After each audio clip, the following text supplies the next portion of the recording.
Today I'm going to be taking a look at the Caddx FPV Protos Ready to Fly FPV drone kit. It's aimed at complete beginners and is set to cost $359. It comes in a sealed box with a zipped hard carry case inside. You get a user precautions and safety guide card, a 35-watt USB-C charge adapter with a Chinese plug, so you'll need an adapter for that for your country. Then we have a spare top plate for the drone, a cloth to wipe away the tears, but more importantly to remove the dirt that accumulates on the magnifying lens of the goggles.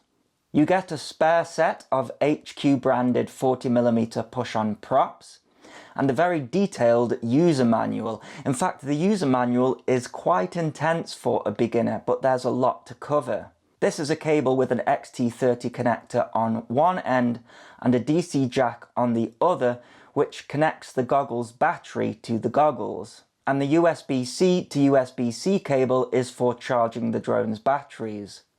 The goggles battery is very DJI-esque and is a 3200 mAh 9V, which charges via USB-C. A single press shows the battery's percentage with its LEDs, and a long press sends power to the goggles. The controller is tiny and cheap feeling, with the control link being Express LRS. I wish the switches were labelled for beginners. This first one is a push button and it acts as a buzzer, but this only works when disarmed as it's a motor buzzer, not an actual beeper. The next one is the flight mode switch, with the back position being position hold, middle position is angle mode, and forward position is acro mode. The next button is for 3 different rates when you are in acro mode: 300, 400 and 500 degrees per second. I set my freestyle drones up with 700 degrees per second, so it's not got the most aggressive acro rates, and the firmware is locked, so we are stuck with those rates. The next one is set up for flip over after crash, which I personally wouldn't use as a beginner. You've just got too many opportunities to burn a motor or ESC if something gets stuck. And the arming switch is a latching 2-position switch. Lastly, we have a rotary dial, which is not in use. It doesn't have an indent and it's quite rough feeling in places. There is a blanking plate on the top that the instructions say is for installing a higher gain antenna, which is not really beginner friendly at all, so it's a strange choice to have that. The USB-C port charges the 1000 mAh internal 1S battery, which they say will give 3 hours of use, with a charge time of 90 minutes. It can also be used as a joystick for an FPV simulator. It shows up as Caddx under game controllers in Windows 11 and can be used with something like Liftoff. A short press of the power button shows the battery percentage, and a long press turns it on, the same as the goggles battery. The other button is the bind button. It can't be switched to mode 1, not easily anyways. The gimbals are on JST connectors, so I'd have to identify which one was the throttle and which one was the pitch, and then lengthen the cables and swap them over. It's not going to be something easy to do. And having the controller mode 2 is fine for beginners. Everyone should be flying mode 2. With quadcopters it's just easier, but as I've been doing this for years and years, I learned to fly as a mode 1 pilot. But because the control link is Express LRS, I'll be able to bind my Radiomaster GX12 to the drone. The controller is not officially supported by Express LRS, so while it's true that you could use the controller to bind to other Express LRS based models, there's no model memory, we have no access to the packet rate or modes, and as there's no Express LRS target, it's up to Caddx to provide firmware updates for it.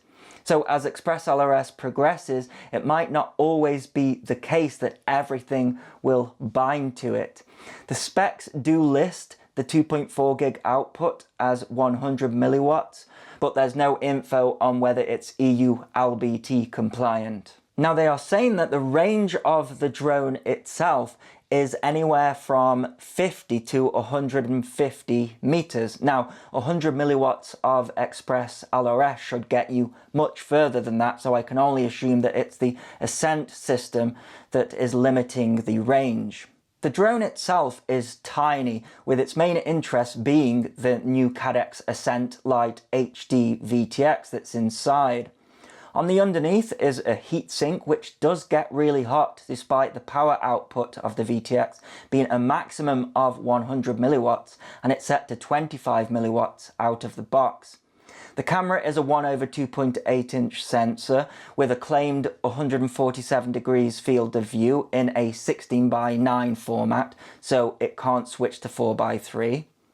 The underneath has an optical flow camera and sensors for position hold. This only works 2 to 4 meters off the ground and needs a good ground texture to maintain a stable position, so bear that in mind. The motors are brushless, of course, but they are unmarked. The ESCs are Blue Jay based and rated for 12 amps. Its flight controller is listed as an STM32F405R GT6 with a BMI 270 gyro and an SPL 06 barometer for altitude hold. But the flight controller firmware is unknown. Caddx advises in the manual that they do not recommend replacing the firmware with other flight controller firmware, which suggests that you could do. It's Caddx's own firmware or fork of an open source project, and they're not saying to me which one it is. All I do know is that it won't connect to Betaflight. So currently there is no way to adjust any of the settings or parameters in the flight control software. So what you get in the package is what you get, and it can't be currently changed. The manual does refer to connecting the drone to a computer to update the firmware, with the back boot button switching between the flight controller's firmware update path and the VTX's firmware update path via a single USB port on the back. And there's access to the VTX linking button on the underneath of the drone, which is really hard to get to. They recommend using a SIM card tool to reach this, but I just use one of the rigid cable ties and that just about fits through. But everything comes pre-linked out of the box. You get 3 840 mAh 2-cell batteries that are non-standard and are bespoke to the Protos. The downside being that you can only buy these as long as Caddx make and sell them, and you can't use them with anything else. Generally, I'm not a fan of enclosed batteries either, as LiPos tend to expand over time. The upside of these custom batteries is that they have a 2.8 volt per cell cutoff protection circuit built into them, so they can't be over discharged, and the battery will lock and completely shut off if the voltage reaches that, and will only reactivate again when charged back up via the included charge case. However, with this cutoff, the drone could just completely fall out of the sky if you are not careful, so you'll need to monitor the battery voltage of the drone in the goggles to make sure that that doesn't happen. Remember, the lost model alarm on this drone is just the motors twitching quietly. So if your battery shuts off in the air, we have no way to find that model if it is far away, so you need to be really careful with that.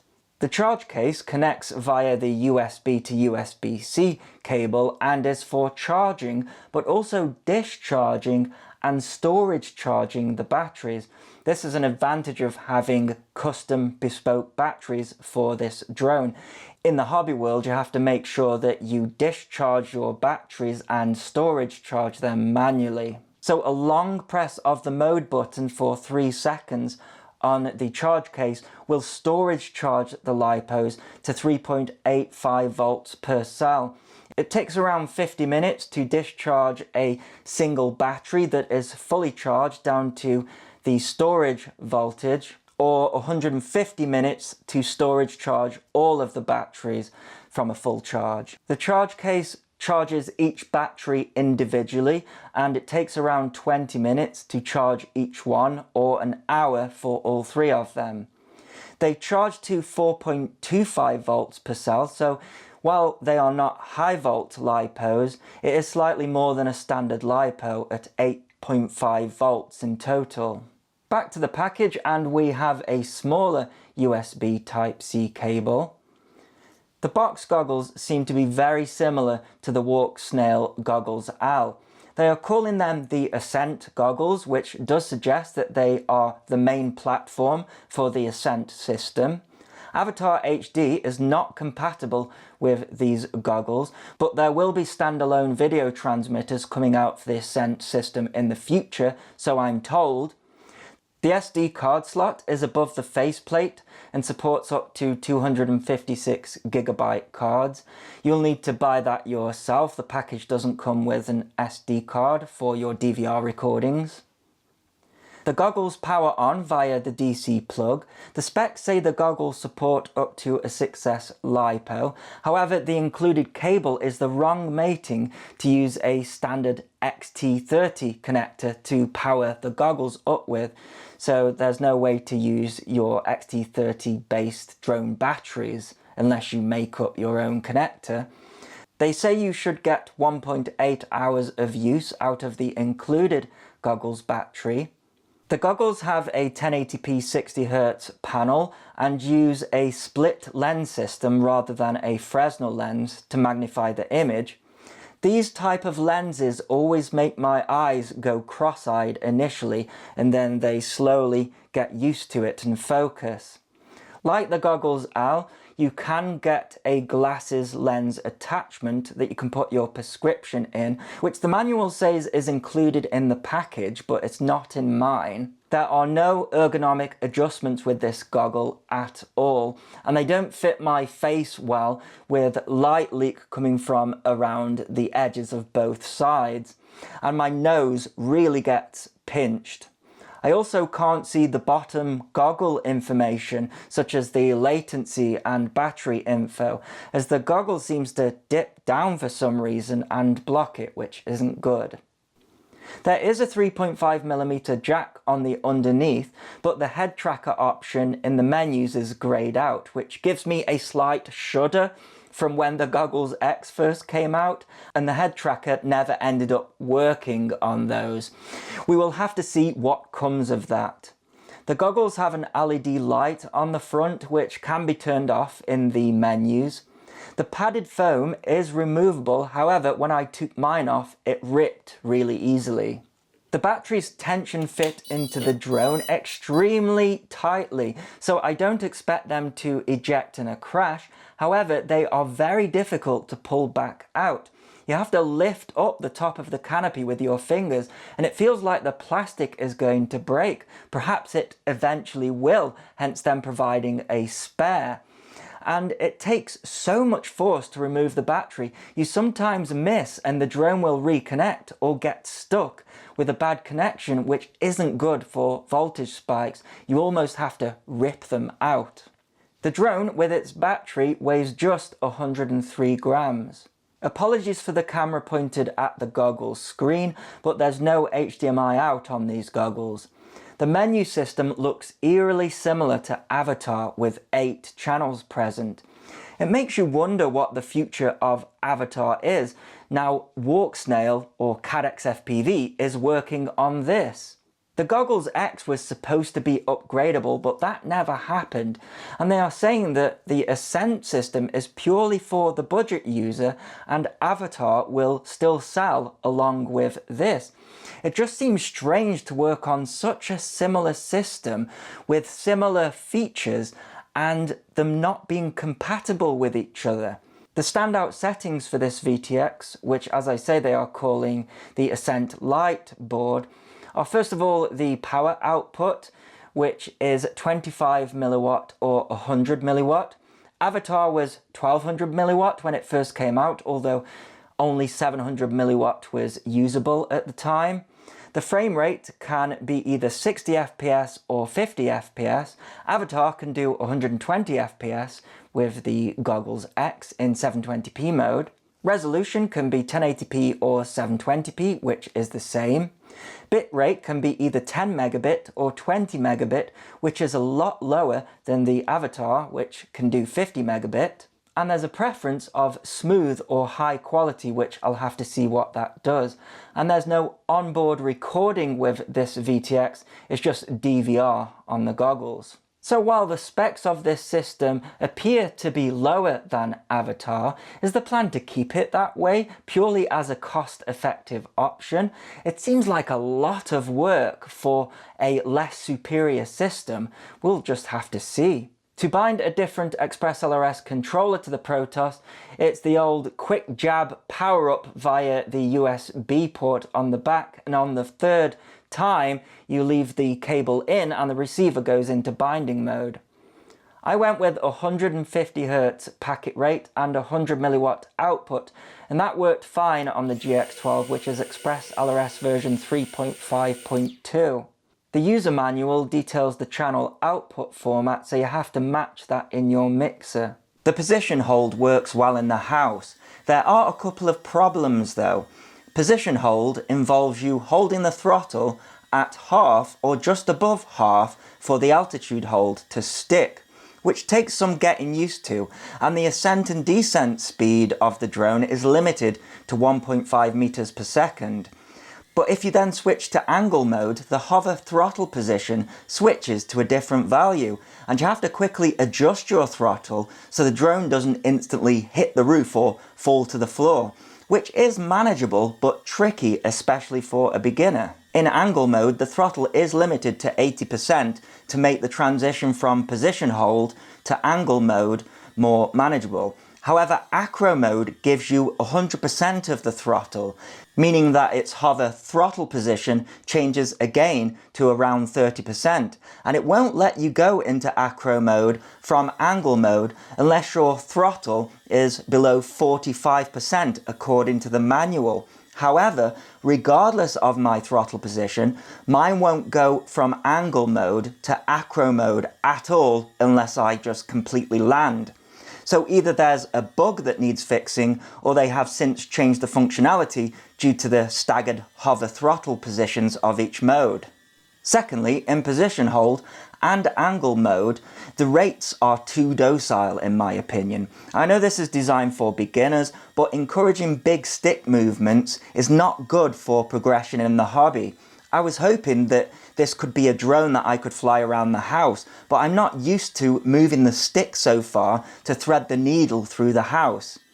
And in a house this small, I usually only fly small drones in angle mode, as acro mode can be too manic. But the rates in angle mode are just too low to do that without bouncing off the nicely decorated walls.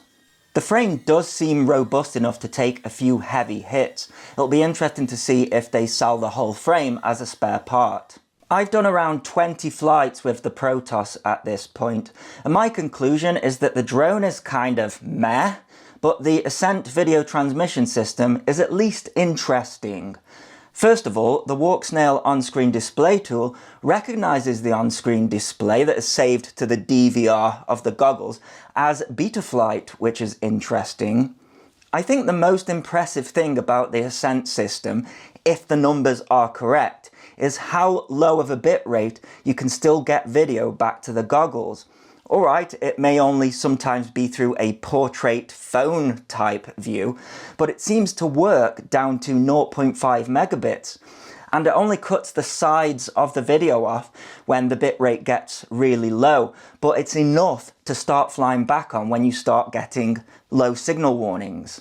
Now, the goggles bitrate is calibrated wrong. It was showing in person a max bitrate of 25 megabit, which is probably a legacy Avatar setting that they need to change. And there's no way to tell whether the bitrate shown here or the latency is actually accurate. What I will say is that even when the sides of the picture get cut off, I couldn't tell any kind of perceived latency that deviates from the numbers shown. So in that respect, I'm impressed. I think in earlier firmware versions, the picture goes black and white as an extra step, but mine doesn't do that. I've been sent this package in the last week, so I think it's running the latest firmware, but I can't be sure of that. They haven't sent me anything to update it with anyway, and there's no setting that sends the picture black and white as an extra step. I think the goggles have patch antennas in them. I can't be sure, but on my very first flight, I had my head pointed to the ground, and when I went to do a penetration test, the video completely locked up without any warning at all. But without my head pointed to the ground and sort of pointed up generally in the direction of the quad, I couldn't replicate this, and the video hangs on to the bitter end, which for the lower power output of this thing is really impressive. I think I can also say that the range is going to be more than 150 meters. I went out of my way to ensure the drone was getting a less than ideal clear signal back to the goggles, and it holds on really well. As for the different modes, I found that switching between high quality mode or smooth didn't have any effect at all on how the system performed. 1080 versus 720p is negligible as well. The only thing I notice is that you sometimes get jerky panning with 1080p, and there's a little bit less of that with 720p. But the 1080p 60 FPS high quality mode is the one I was drawn to the most. I can see great potential with this Ascent system, especially if they start upping the power output and add onboard recording to it. Whether they do that or not, I don't know. I get the impression that this is what Avatar 2 was meant to be, but maybe they realised that they couldn't upgrade the Goggles X to support it and simply don't want to upset Avatar users, so they released a low-powered version of it first. Now that is just my perception of what's going on, knowing how Caddx have acted in the past. Only Caddx knows what's really going on. And they are known for not telling us stuff like this directly, which is one of the reasons they get a lot of criticism. As it stands, Ascent is not better than Avatar, but the low bitrate handling is. I'm not a big fan of the cheap goggles. I'd love to try a more powerful version of this with a proper set of goggles. And as for whether I'd recommend this package, it's a tricky one because yes, you do get a lot for your money, but at the moment, this is the only drone that works with the Ascent system, so until they release a standalone VTX, there is no upgrade path. So it's a kit that will get you in the air, but it won't keep you in the air. Moving on from this, you'd want to get a controller with a model memory and dedicated Express LRS settings, hobby grade batteries and charger, and the Protos drone itself is subpar in my opinion, even for beginners, and I'll explain why. It's really underpowered, and giving it any amount of throttle results in voltage sag that instantly sends it into the red, which is a problem because the batteries have that low voltage cutoff, which you can definitely get into giving it too much throttle. It does fly smooth for its size, especially in acro mode, but even in acro mode, whether the 300 or 500 degree per second rate is selected, there is a huge amount of expo in the middle of the sticks, so changing the rate only affects things at the edge of the sticks for when you are doing rolls or flips, which it can do, but it's a little bit underpowered for. And the tune in general isn't bad at all, but this drone is definitely more suited for cruising.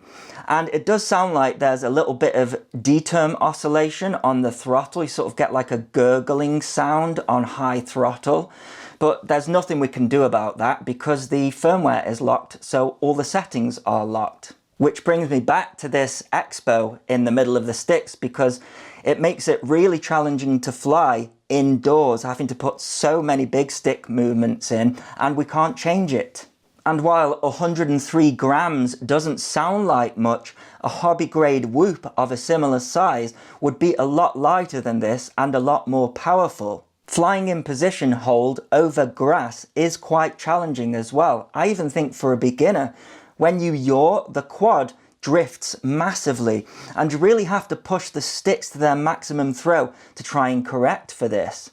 I don't think it's helpful for beginners. Then, when switching from position hold to angle mode, the rate is so docile, I'm flying in about 15 to 20 mile per hour winds here, and I had to hold the stick in full just to maintain a hover. And then if you try and go back into position hold mode from angle mode, quite often it won't let you do it unless the quad is in a complete hover so that it can acquire some decent ground data. And again, a beginner is not going to be able to comprehend this easily. Often you would want position hold to be a kind of oh dear switch if you get lost in angle mode or acro mode, but it doesn't function like that. If you do end up buying this package, my advice would be don't switch the modes while flying. Switch them on the ground. Acro mode is the only time I felt comfortable flying the drone and fully in control, and I've been flying for over 30 years. The flight time is about 7 minutes.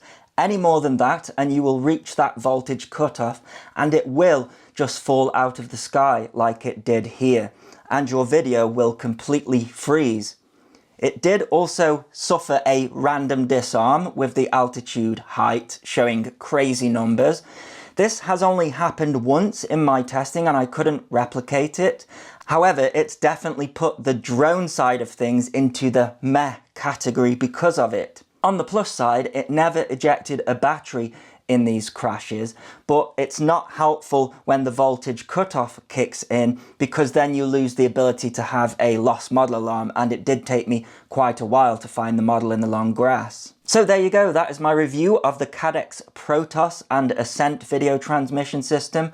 I hope you enjoyed this video. Thanks for watching, cheers.